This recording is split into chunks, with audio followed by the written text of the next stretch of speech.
तुम सा कोई प्यारा कोई मासूम नहीं है, क्या चीज हो तुम खुद तुम्हें मालूम नहीं है। लाखों है मगर तुम सा यहाँ कौन हंसी है, तुम जान हो मेरी तुम्हें मालूम नहीं है।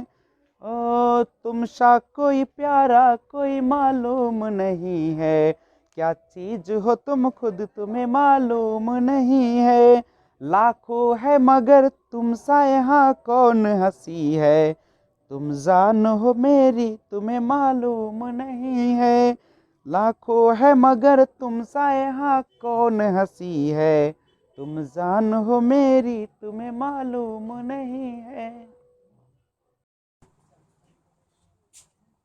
जी नमस्कार, मैं विजय राज पुष्प और आपके अपने YouTube channel learner eyes by VRP पे आपका हार्दिक स्वागत है। तो आइए CDP के तहत आज हम लोग शैक्षिक मनोविज्ञान की अवधारणा के बारे में जानेंगे और उसमें हम लोग आज जानेंगे समाजीकरण सोशलाइजेशन के बारे में। आपको वर्ड से ही स्पष्ट हो रहा होगा, सोशलाइजेशन सोशल शब्द से बना है, सोशल यानी होता है सामाजिक, यानी आपका सोसाइटी यानी आपका समाज, यानी समाजीकरण क्या है तो समाज के द्वारा चली आ रही परंपरा, रीति रिवाज, मूल्य और उसकी जो संस्कृति है, उसकी जो सभ्यता है, उसके अनुरूप अपने आप को बना लेना ही क्या कहलाता है, समाजीकरण कहलाता है। यानी आप सभी को जैसा पता है कि अरस्तु कहा करते थे कि man is a social animal, मनुष्य जो एक सामाजिक प्राणी होता है, अर्थात मनुष्य समाज में ही जन्म लेता है, समाज में ही रहता है, समाज में उसकी सारी आपूर्ति होती है। यहाँ तक कि दुख सुख में भी मनुष्य को समाज ही उसको मदद करता है और समाज में रहकर ही वह आगे उत्थान भी करता है। तो जन्म से कोई भी व्यक्ति सामाजिक होता है। अगर कोई व्यक्ति जन्म से सामाजिक नहीं है, असामाजिक है, तो इसका मतलब है कि वह या तो देव होगा या वह कि कोई क्या होगा, घोष्ठ ही होगा, यानी दानव ही होंगे। तो कहता है कि हाँ, बाई चांस कोई असामाजिक हो सकता है। मान लीजिए कि आप बहुत अच्छे आदमी थे, लेकिन आपको बहुत सारे लोगों ने उत्पीड़न किया और आपको बहुत सारे कष्ट दिए, तो आप जो है से गलत रास्ता अपना सकते हैं, तो वह सामाजिक हो सकता है बाय एक्सीडेंट, लेकिन जन्म से ऐसा नहीं होता है। यानी अगर एक लाइन में समझा जाए तो हम कह सकते हैं कि जो भी हमारे समाज में चली आ रही है उसी के अनुरूप चलना कहलाता है समाजीकरण, और अगर हम उसके विरुद्ध चलते हैं तो हम कहते हैं कि असामाजिक है।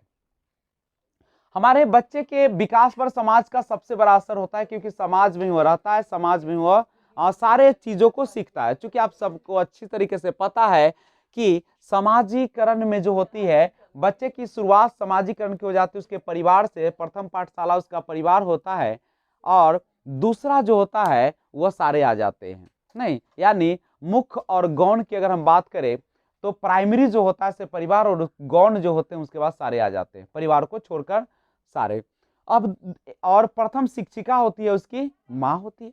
तो समाजीकरण एक ऐसी प्रक्रिया जिसमें यह तय करता है कि मनुष्य किस प्रकार का आगे चलकर बनने जा रहा है।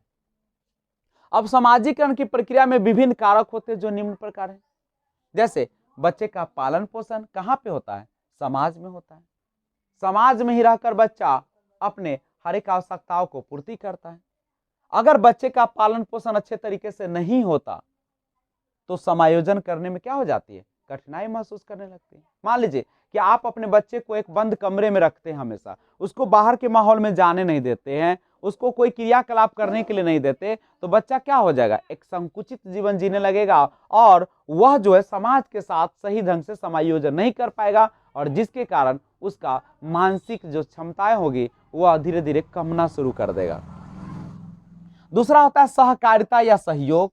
समाजीकरण की प्रक्रिया का सहकारिता और सहयोग का भी बहुत बड़ा हाथ होता है, क्योंकि जब आप समाज में रहते हैं तो आप में एक सहयोग की भावना होती है। आप देखते हैं कि दूसरा जो है, बड़े जब दूसरे को सहयोग करते हैं, मदद करते हैं, किसी प्रकार से उन्हें सहायता पहुंचाते हैं, तो बच्चे भी उसका अनुकरण करते हैं, नकल करते हैं और वह भी वैसा करने का प्रयास करते हैं। यानी बच्चा समाज के सहयोग से ही समाज का हिस्सा बनता है। अगर समाज उसे सहयोग नहीं देगा तो समाज का हिस्सा न बनकर असामाजिक हो सकता है। आत्मीकरण। आत्मीकरण क्या है? आत्मीकरण का मतलब ही होता है कि जो भी आपका पूर्व ज्ञान है या जो भी ज्ञान है उसमें आप नए ज्ञान को क्या करते जाते हैं, ऐड करते जाते हैं, जोड़ते जाते हैं। यानी सिंपल सा हम कहे तो आत्मीकरण वह है जब हम कोई भी चीज को उसमें क्या करते हैं, ऐड करते हैं, इंक्लूड करते हैं, शामिल करते हैं, ये आपका। और सूचनाओं का ग्रहण करना ही क्या कहलाता है, आत्मीकरण कर। कोई भी सूचना को जब आप ग्रहण कर लेते हैं, आत्मसात कर लेते हो, तो वही आपका आत्मीकरण के नाम से या एसिमिलेशन के नाम से जाना जाता है। अनुकरण क्या होता है? अनुकरण, अनुकरण का मतलब होता है अवलोकन करना, निरीक्षण करना तो नहीं कह सकते, अवलोकन करना या ऑब्जर्व करना। चूंकि बालक जो होते हैं नकल करने में तो माहिर होते हैं, बालक ही नहीं हर व्यक्ति जो होता है वैसा ही बिहेव करता है जो उसके साथ सामने वाले करते हैं। तो हमारे समाज में देख सकते हैं कि नकल करके सीखना ही क्या कहलाता है, अनुकरण। इसीलिए एक शिक्षक को आदर्श रूप में हमेशा होना चाहिए, क्योंकि बच्चे आपके ही जैसा आदर्श रूप प्रस्तुत करेंगे, जैसा आप व्यवहार करेंगे, जैसा आप अपने आप में चेंजिंग लाएंगे। तो अनुकरण बहुत इंपॉर्टेंट होती है सामाजिकरण के लिए। अब सामाजिक शिक्षण, अब देखिए आपको, आप चाहते हैं कि हम समाज का शिक्षण दें, मतलब क्या, जो समाज में हो रही है हम उसके अनुसार हम शिक्षा दें, तो कहां से सब आएगा? क्योंकि आपको पता है कि अध्यापक भी तो समाज का ही पार्ट है, समाज में ही तो वो रहता है। सामाजिक जो चीजें वो सीखता होगा वही चीजें तो बच्चों को सिखाएगा।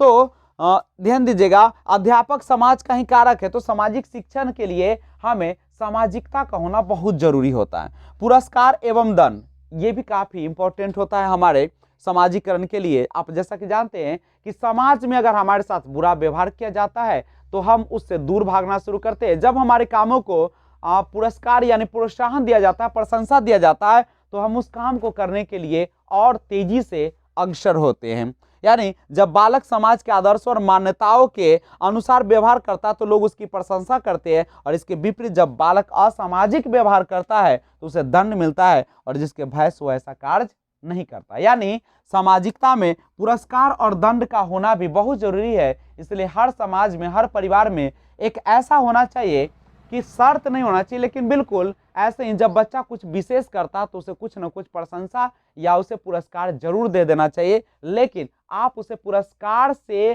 कह सकते हैं कि अनुबंधित नहीं करेंगे, बल्कि जब आपको लगे कि मेरा बच्चा कुछ अच्छा कर रहा है तो तुरंत पुरस्कार दीजिए या तुरंत उसे प्रशंसा दीजिए।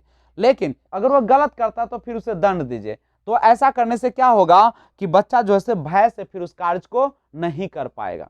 तो इन सब चीजों को ध्यान रखना चाहिए। लेकिन आज का समय कैसा है आप सभी को पता ही है कि सब अपनी दुनिया में ही व्यस्त है। इसीलिए हमारे आज का जो सामाजिकरण का विकास है बच्चों का, वह बहुत ही कम होता जा रहा है। क्योंकि आप जानते हैं कि एक जो माता पिता होते घर में बैठे रहते हैं, जब कोई उनको खोजने के लिए आता है तो बोल देते हैं कि जाके बोलो कि पापा घर पे नहीं है। यानी बच्चा सीख जाता है कि अच्छा, अगर हमें किसी से काम ना हो, मतलब ना हो, तो हमें झूठ बोलना चाहिए। तो ये सामाजिकरण की प्रक्रिया में अगर चाहते हो कि बच्चा आपका बिल्कुल सामाजिक बने, तो आप शिक्षक के रूप में या माता पिता के रूप में आप वैसा ही व्यवहार करें जैसा आप बच्चों से आशा करते हैं, और कभी भी उसके सामने कुछ न तो बुरा होने दे और न बुरा देखे। तो इस तरीके से आप एक अच्छा बालक का सामाजिकरण की प्रक्रिया को बढ़ा सकते हैं।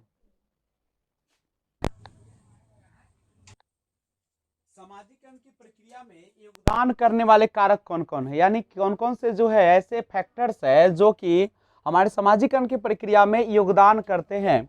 तो देखिएगा, वंशानुक्रम जो होता है इसका काफी महत्व होता है। क्योंकि आप जैसा जानते हैं कि वंशानुक्रम का प्रभाव जो होते हैं वह बच्चे के सामाजिकरण पर बहुत बड़ा पड़ता है। जैसा वो जिस प्रकार के वंश से, जिस प्रकार के माता पिता से उनका जन्म होता है, उस प्रकार के गुण उसमें पाए जाते हैं। अगर अच्छे गुण होंगे तो सामाजिकरण में सहयोग करेंगे, अगर अच्छे माता पिता के गुण वाले नहीं होंगे तो फिर दुविधा या कह सकते हैं कि असुविधा या कठिनाई उत्पन्न कर सकते हैं।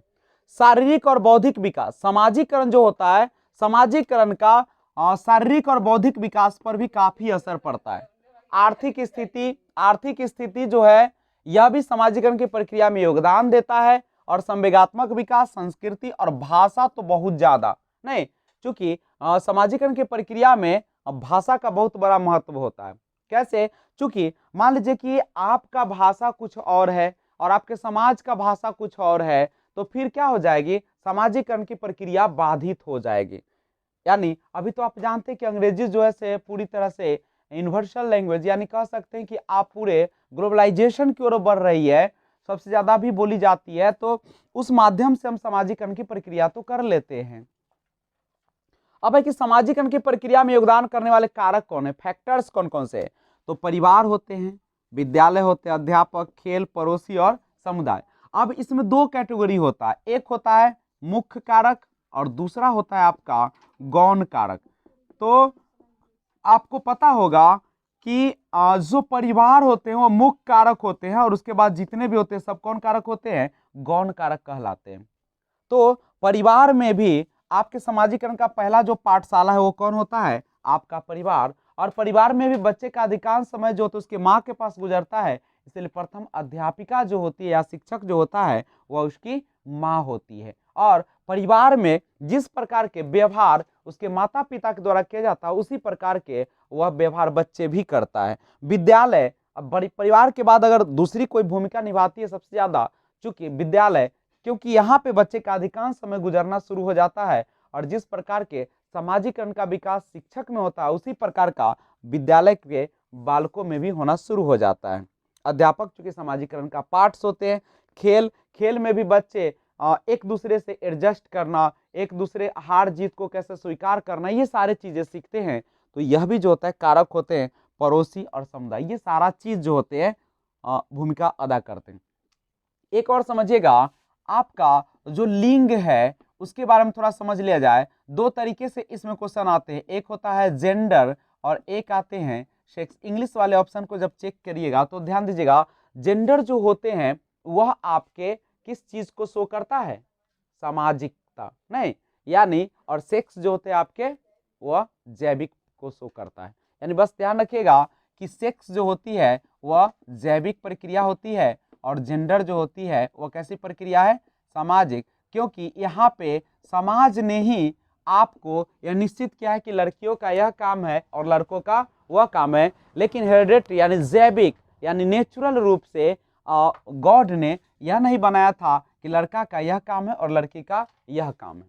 तो ध्यान रखिएगा, अगर पूछे कि लिंग क्या है, सामाजिक प्रक्रिया या जैविक प्रक्रिया है, तो आप इंग्लिश वाले ऑप्शन को जरूर चेक कर लेंगे। जेंडर होगा सामाजिक प्रक्रिया, सेक्स होगा जैविक प्रक्रिया। तो ये सोशलाइजेशन का एक छोटा सा वीडियो मैंने आपके सामने पेश किया।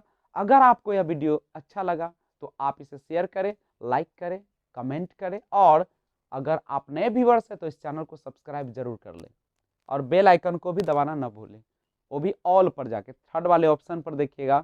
आप ध्यान रखिएगा वहाँ पे आपका जो घंटी का बटन होता है, और वहाँ पे जब तक ऐसा ना हो जाए ऑल नहीं माना जाता है, तो उस पर आप प्रेस करेंगे तभी ऑल होगा।